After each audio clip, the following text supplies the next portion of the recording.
আসসালামু আলাইকুম। অনেক দিন অপেক্ষার পর, বহু অপেক্ষার পর চলে আসছে সিতারার প্রথম বই পরকালের যাত্রী।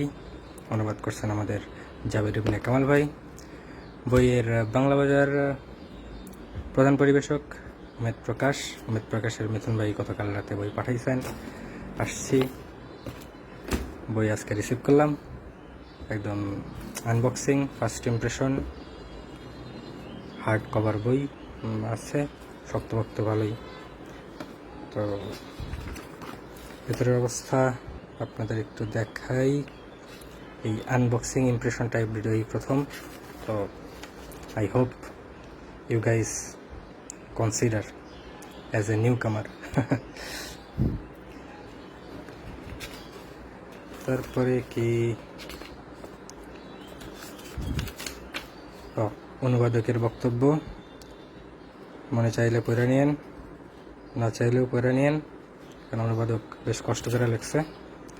এইখানে আছে ভিতরে অনুবাদ কিভাবে করছেন এই সব কিছু, সাথে আরও 2-4 জন কি বলে অলিয়া উলিয়ার নাম নিয়ে একটু প্রশংসা করছেন, কুতুবদের নাম আপনারা দেখেন।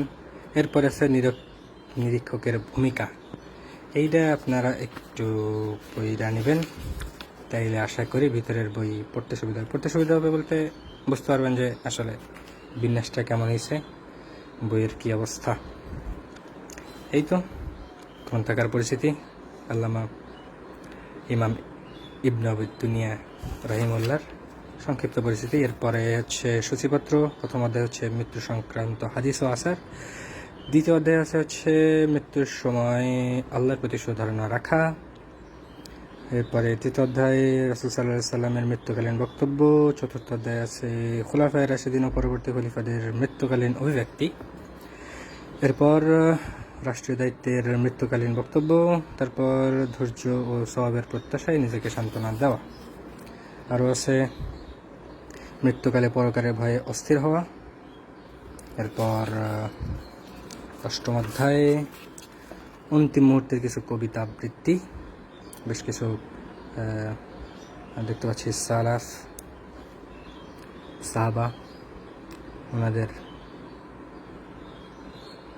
জীবনের কিছু অংশ, কিছু ঘটনা, গল্প।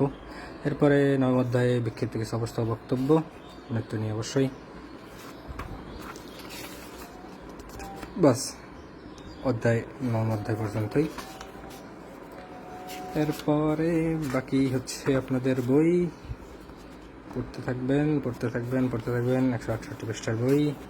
পড়াটা হয়ে গেলে কোনো কিছু মনে হইলে এর ভিতর দেখি সামনে কোনো কিছু আসলে পড়া যায় কিনা।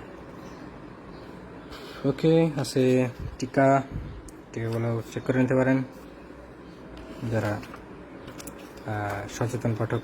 অবশ্যই টিকা চেক করবেন। এরপরে পাঠকের পাতা, যদি পড়ার পরে কিছু অনুভূতি হয় অবশ্যই লিখবেন, লেখা জরুরি। অথবা কোনো গুরুত্বপূর্ণ কোনো কিছু পেলে এই জায়গায় লিখতে পারেন, পরবর্তীতে বই করলে সেটা মনে পড়ে যাবে আর কি। তো যাই হোক, এই আপাতত পরকালের জাতির ফার্স্ট ইমপ্রেশন। আচ্ছা, আমাদের মিথুন ভাই বেশ বাবল র্যাপ করে বইটা দিচ্ছেন, বেশ সুন্দর প্যাকেজিং ছিল। প্যাকেজিংয়ের ভিডিওটা আমি আগেই কুইটা ফেলছি, এই জন্য দেখাইতে পারতেছি না। আর তো এই পর্যন্তই আজকের মতো। আবার নতুন কোনো বই, নতুন কোনো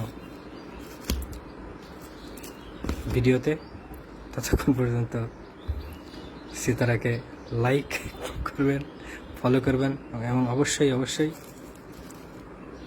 পরকালের যাত্রী অর্ডার করবেন। রকমারি, খিলাফা বুকশপ, তারপরে আরেকটা আছে জাস্ট বই। আরও বেশ কিছু অনলাইন, আপনাদের পরিচিত অনলাইন শপগুলোতে খোঁজ নিন, আশা করি আপনাদের আনাই দেবে। ও হ্যাঁ, দাম হচ্ছে খুচরা হচ্ছে 185 টাকা। তো এই পর্যন্তই, আল্লাহ হাফেজ।